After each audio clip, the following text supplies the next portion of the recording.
It is now my high honor to present Senator Orrin Hatch, the most senior Republican member of the United States Senate, and also from my home state of Utah. He will introduce our first honoree.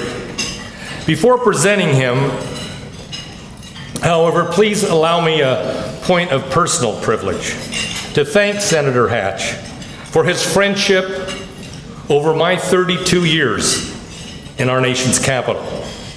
Also for his partnership to ensure the success of the 2002 Winter Olympic Games in Salt Lake City, where I worked from my White House position.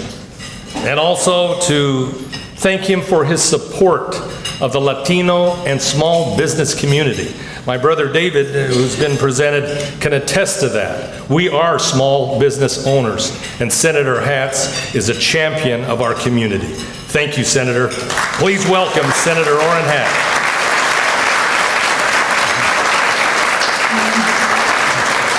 Let's give it up for the Senator.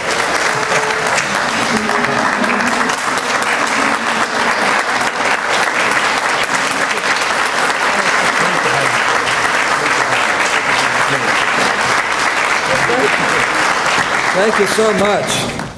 Well, thank you, Mickey. I sure appreciate being with you.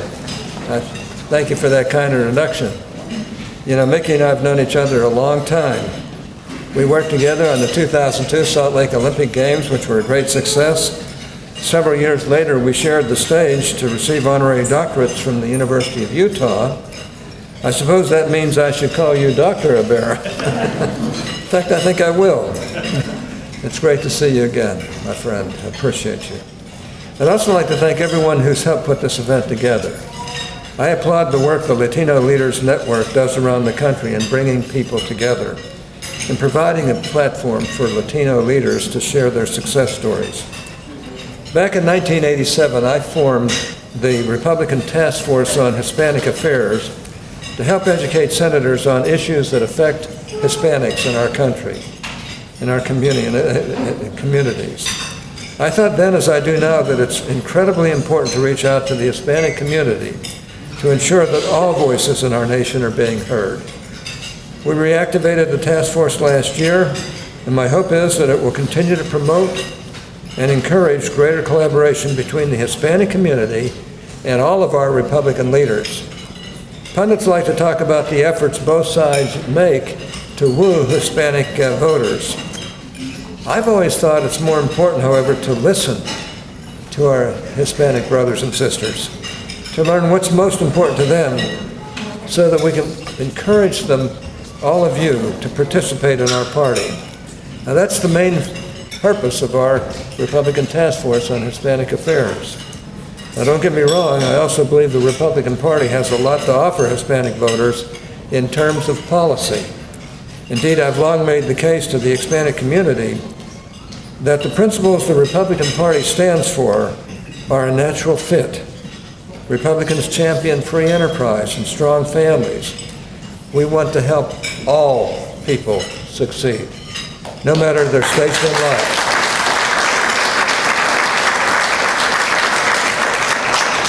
And we want to help them to succeed by giving them the opportunity to improve their circumstances through their own determination and hard work, and with a little help up by some of us.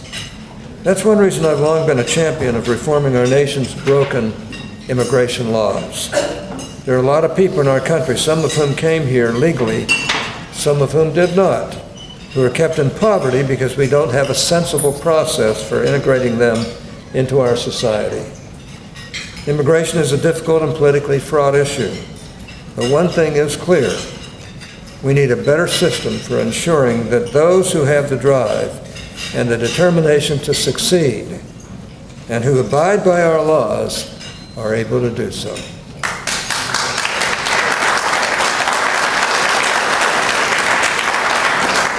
I will never cast aspersions on anyone because of where they came from, if they are honest, hardworking, law-abiding persons who are trying to do what's right for themselves and their family. And despite what you may see on TV, I can assure you that the vast majority of Republicans feel the same way. I'm happy to be here today, and I hope that you will continue to reach out to me and my staff and to the task force. We're open for all of that.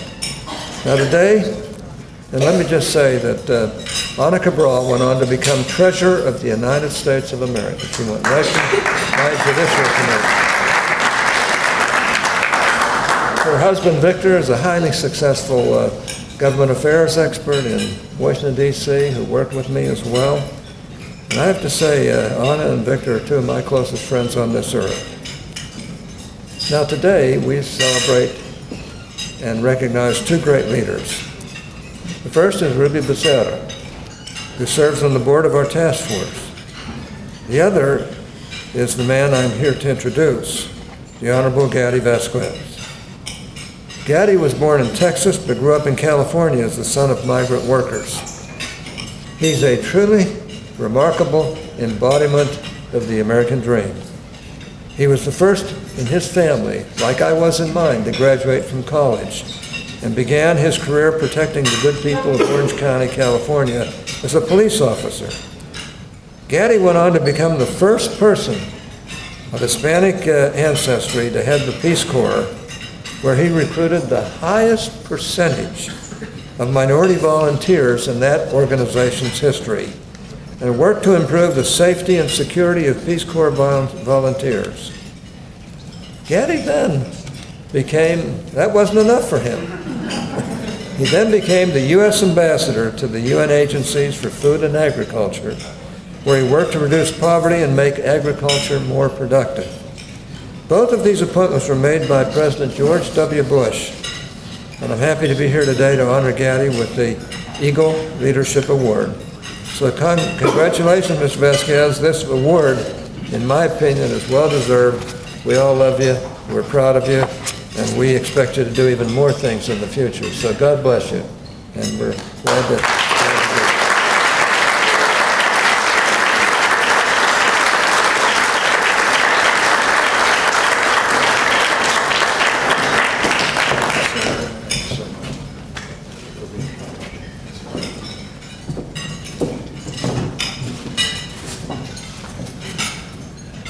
Thank you very much, Senator Hatch. I want to say right off the top that it is my strong opinion and belief that Senator Orrin Hatch is a Latino at heart.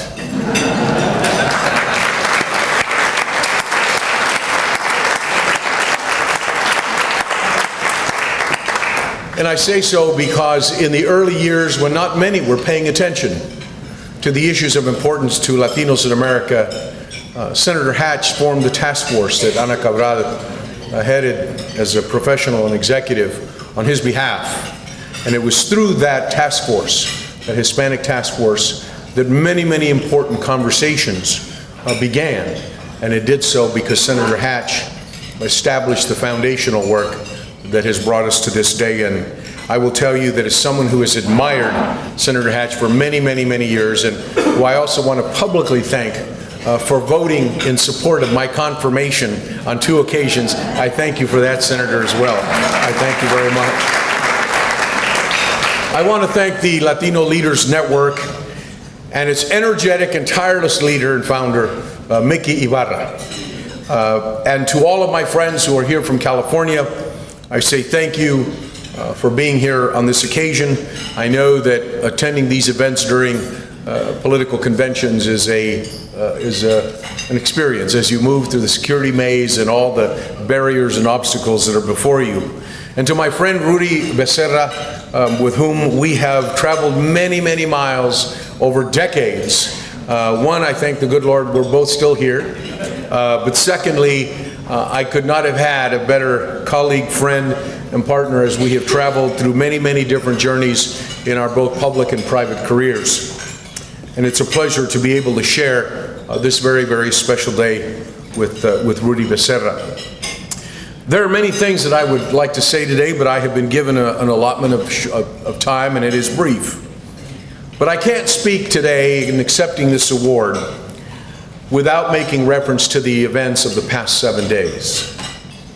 My heart goes out, as I suspect yours do as well, to the families of the law enforcement officers who have lost their lives, and to the other officers in other parts of the United States who today are recovering from wounds from shootings and assaults. Because as Senator Hatch mentioned, I began my public service career as a police officer. I know what it is to put on a badge and to wear a gun on your hip, to leave the back lot of a police department and hope and pray that you returned at the end of watch to go home to your family. So I am familiar with the perils of police work in America. But I also know of the great responsibility to administer and enforce the laws in a way that gives communities a sense of bonding with their local police and the mutual trust that must exist in our communities. We must stand together in a spirit of peace and pray for the healing that needs to occur in this hour of need. We must never, ever, ever allow violence and anger to overtake us.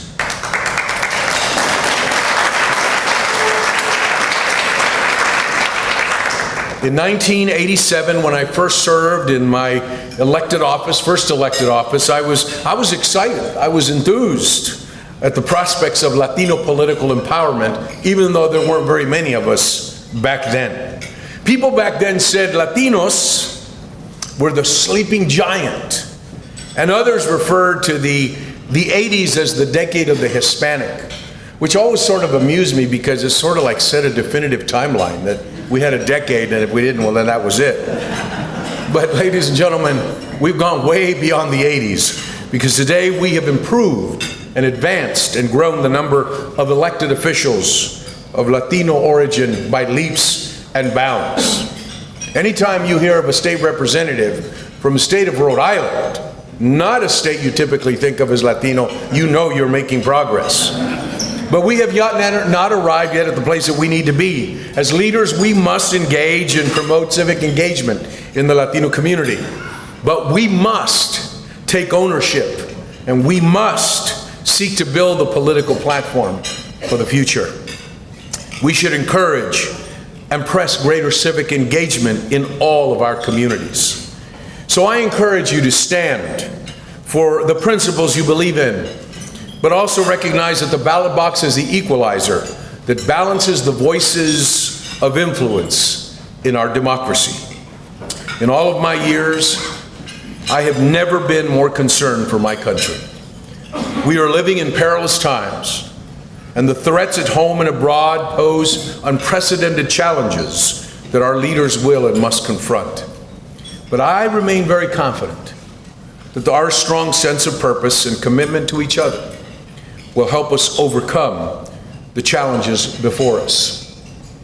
A few years ago, a friend of mine called and said, "Gaddy, come on over to my place and let's have lunch. My godmother happens to be in town." Great. Drove over to my friend's business, walked into a room with 6 chairs.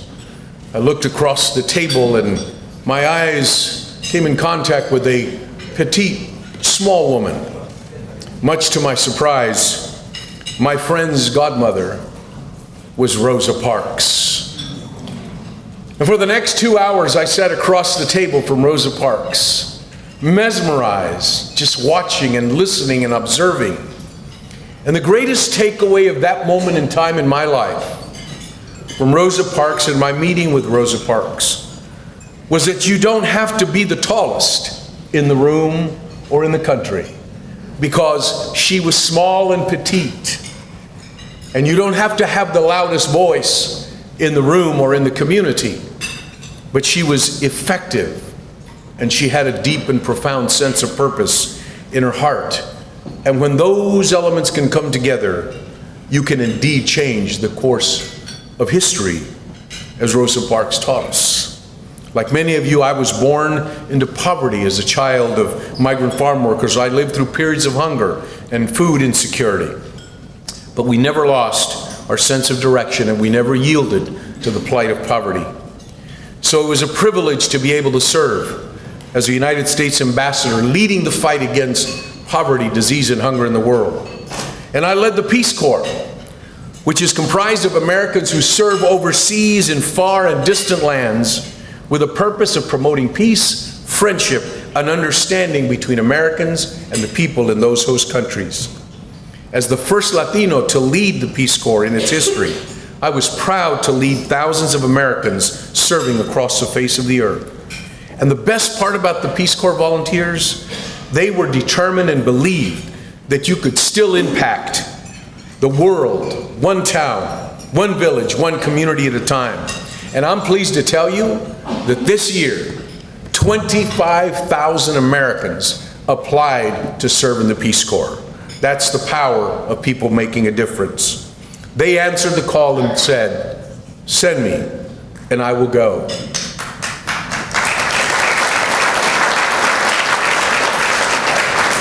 As I close my remarks, and again, thanks for this opportunity, I quote President Ronald Reagan, who once said, "I know in my heart that man is good, that what is right will always eventually triumph, and there's purpose and worth to each and every life." Ladies and gentlemen, I encourage you to join me in resolving to build better and stronger communities, and resolve to leave our children an inheritance that is built on love, respect, and equality for all. It is the greatest inheritance that we can leave them after we have left the bounds of earth. And I leave you with this biblical thought from 2 Chronicles 7 and 14. "If my people, which are called by my name, shall humble themselves and pray and seek my face and turn from their wicked ways, then will I hear from heaven and will forgive their sin and will heal their land." Thank you for this honor. It is a high privilege. Thank you.